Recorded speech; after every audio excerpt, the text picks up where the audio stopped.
பார்க்க வந்த சேதி மட்டும் சொன்ன முல்லையே, பருவம் வந்த தேதி மட்டும் சொல்லவில்லையே.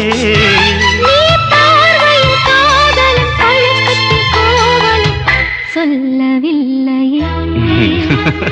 உன்னை தொட்ட தென்றல் இன்று என்னை தொட்டு சொன்னதொரு சேதி, உள்ளுக்குள்ளே ஆசை வைத்து தள்ளி தள்ளி போவதென்ன நீதி?